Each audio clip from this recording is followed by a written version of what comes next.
to Die. All right, the last Daniel Craig James Bond Bond.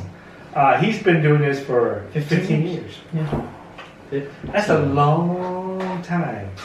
In fact, I had a... Isn't that about what the tenure is for a Bond? Pretty much, he's the longest. Oh, he is. He's the longest. I think the last Bond I don't know who the name of the actor is, but he was 12 years.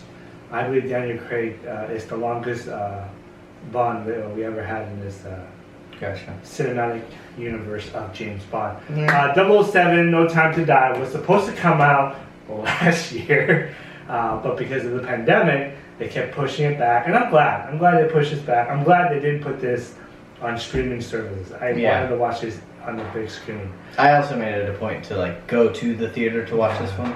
This is a movie like you don't realize it at first, but you start watching it and you're like, holy smokes, this is like pretty freaking cool. Yeah. And I'm glad I saw it on like a bigger screen. His James Bond tended to have this curvy, not good movie, not so good movie. Right. The first one was really good. Second one was okay, not that great. I don't remember a lot of these. I don't remember either. The third one was really great Which because one? that's Skyfall. Skyfall, yeah. And then the next one was Spectre, or is it Spectrum or Spectre? Spectre.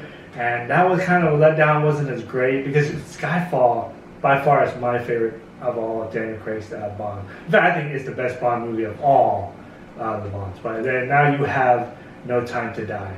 Where does this movie rank for you, Paul? I thought it was my favorite of the Daniel Craig ones. What? Yeah. Even better than Skyfall? I don't remember Skyfall a lot. Skyfall had one of the... I based this off of like movies that I've seen and then I remember and then I want to watch again. Like I watched Skyfall and I was like, oh, that was cool. But like this is like, I'd probably watch this again because I feel like it was shot beautifully. Oh yeah, I agree. It was differently acted by Daniel Craig. He had more of the quippy James Bond. He wasn't so stoic and quiet and no emotion. Like that's what kind of bugged me about Daniel Craig's James Bond. He was always too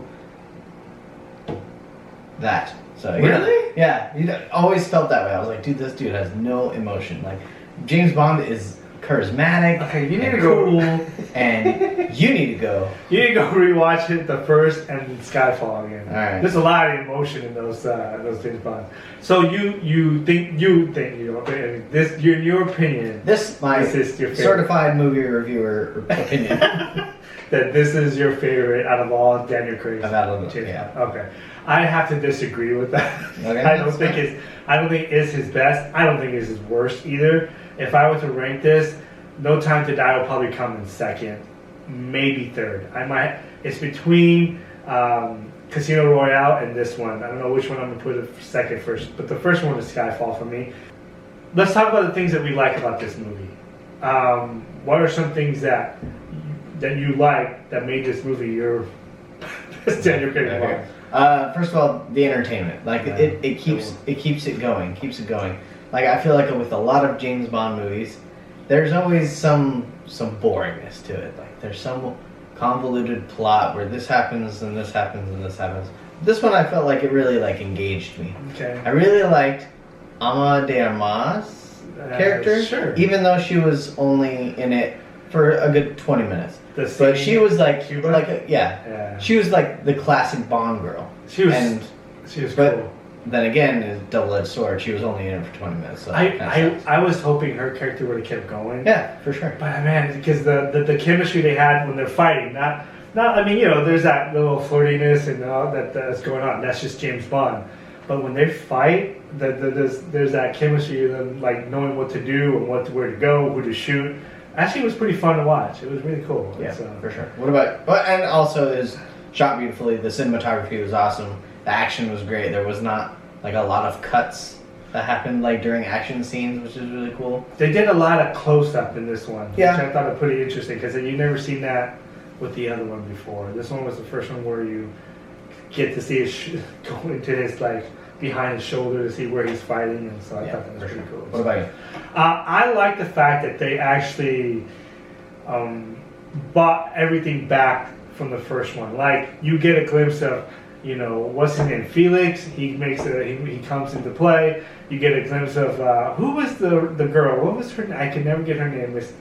Moneypenny? Not Moneypenny. The old lady. M? Is it M? Yeah, the old M. Yeah, the old M. She made an appearance, even though it was a picture. It was a picture. Yeah. So it's kind of like it connected to all the bonds that you get a glimpse of everything that he was that he went through all his movies. I thought that was cool.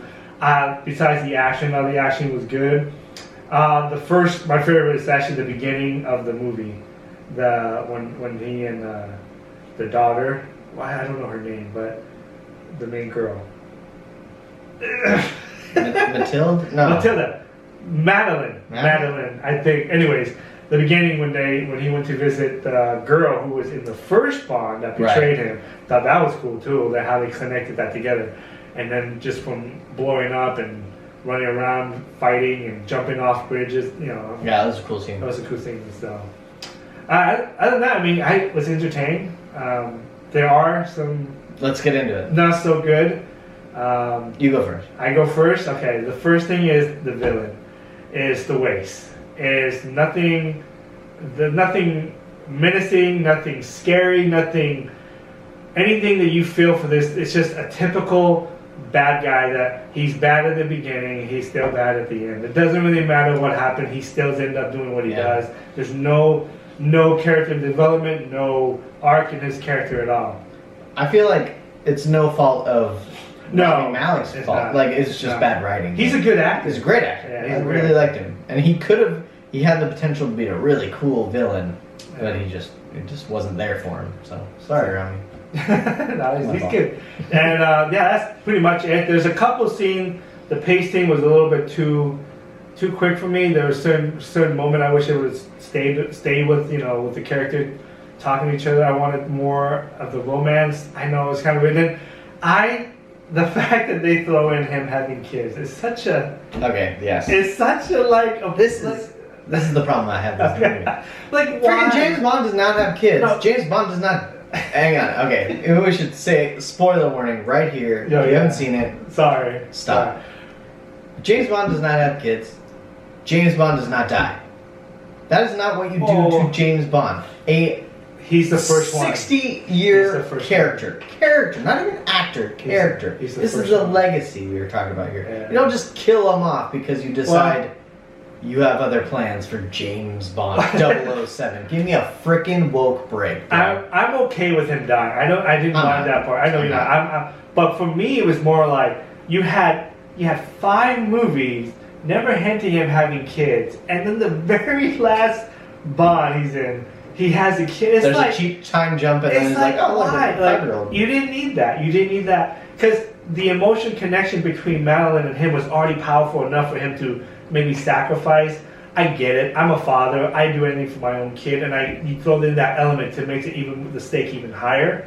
But you never had those in the other 5 films, so why now? So that's the only thing that kind of it didn't work for me too much, and so.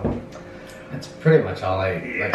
I just can't. I can't get on board with him dying, and I can't I'm gonna get hate for this, but I can't get on board with him being replaced. Like replace him, but like make it natural. It was like the new girl, whoever her name is, Madeline. She seemed like that's her only purpose for the movie was to replace him. That was the only purpose of her. Like there was no like up and coming apprentice or something that was like, okay, you're the new 007.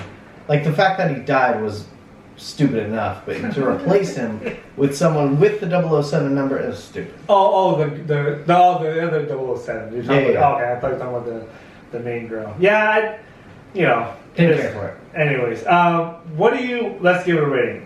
First of all, you like this movie. Don't get me wrong. We like this movie. Daniel Craig is probably the best Bond in my generation. Probably not for him, but for me. Pierce Brosnan. Oh my gosh! I like Pierce Brosnan. Go watch Mamma Mia, and you're gonna think differently. He's not James Bond in that, is he? And no, he's not. He sings and he's horrible, but he's more gritty, in my opinion. It's just more relatable. Not that I'm a spy or anything, but just totally relatable. Just relatable more than Pierce Brosnan. Anyways, what do you give out of 10? What do you give this? I'll give it a Blu-ray. Oh, I mean, sorry, yeah. You give it a Blu-ray? Okay. Yeah. Sorry, I thought I was on my podcast.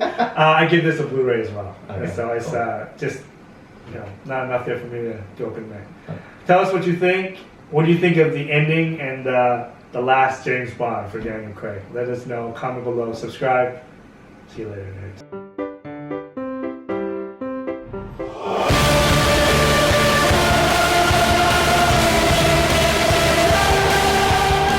It's fake. It's alright. Is that a baby guy? Yeah.